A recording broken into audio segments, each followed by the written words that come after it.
بسم اللہ الرحمن الرحیم۔ درس نظامی آن لائن میں علم صرف کے موضوع کے ساتھ دوسرے لیکچر کے ساتھ آپ کی بارگاہ میں حاضر ہیں۔ لفظ محمل تک آپ نے اس سے پہلے سماعت کر لیا تھا۔ جن احباب نے ابھی تک اس سے پہلے والا لیکچر نہیں سنا اور وہ اس سے پہلے والے علم صرف کی تعریف، موضوع، غرض و غایت اور لفظ محمل کے متعلق سننا چاہتے ہیں تو لیسن نمبر 1 کو سماعت کریں اور ہمارے اس یوٹیوب چینل کو سبسکرائب کریں اور بیل کے آئیکن پر کلک کر کے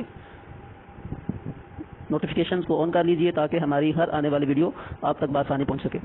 تو لفظ محمل کے بعد ہے لفظ مستعمل مفرد، جس کی تعریف یہ ہے آ باشد کے یکے لفظ وضع کردہ باشد برائے دلالت بر یک معنی۔ لفظ مستعمل مفرد وہ لفظ ہوتا ہے کہ وہ لفظ اکیلا لفظ جو وضع کیا جائے ایک ہی معنی پر دلالت کرنے کے لیے، ٹھیک ہے، جیسے ضربہ، راجل اور من، یہ تینوں الفاظ جو ہیں یہ الگ الگ ہیں اور مفرد ہیں۔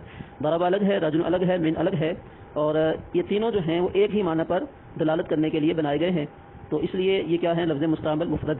اور اس کے بعد ہے لفظ مستعمل مرکب، اور وہ اس کی تعریف کیا ہے کہ عام باشد کے یکے لفظ عام باشد کہ از دو کلمہ یا از زیادہ حاصل شود، چون ضربہ زیدن زیدن ضربہ۔ لفظ مستعمل مرکب وہ لفظ ہوتا ہے کہ جو دو کلموں سے یا دو مفردوں سے مل کر بنے یا دو سے زیادہ مفردوں سے مل کر بنے، ٹھیک ہے۔ اوپر ہم نے جو پڑھا تھا لفظ مستعمل مفرد جو پڑھا ہے نا، جس کی تعریف ہم نے پڑھی ہے کہ اکیلا لفظ اکیلے معنی پر دلالت کرنے کے لیے وضع کیا جائے۔ اب وہ اکیلا لفظ جو ہے اس کے ساتھ جب ایک اور اکیلا لفظ مل جائے گا تو وہ دو ہو جائیں گے تو وہ لفظ مستعمل مرکب بن جائے گا، یا دو سے زیادہ ہو جائے تو اس کو لفظ مستعمل مرکب کہیں گے، جیسے ضربہ زیدن اور زیدن ضربہ۔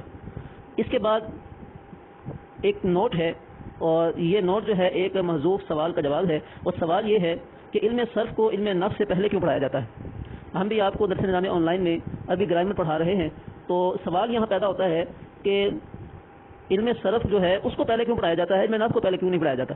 تو اس کا جواب جو ہے نا وہ اس نوٹ میں دے رہے ہیں کہ صرفیاں از مفردات بحث، صرفیاں از مفردات بحث میں کنن و نحویاں از مرکبات، چو مفرد از مرکب مقدم باشد طبعا پس بئی وجہ علم صرف را از نحو مقدم می خان۔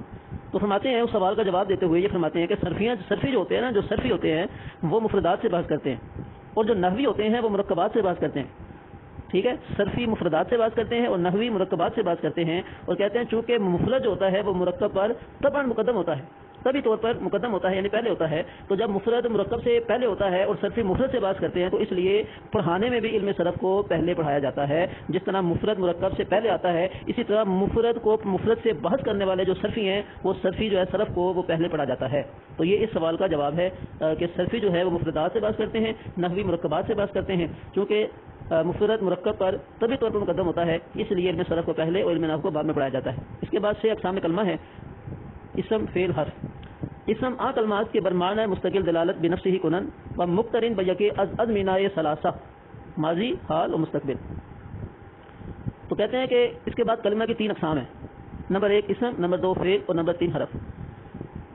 اسم کیا ہوتا ہے؟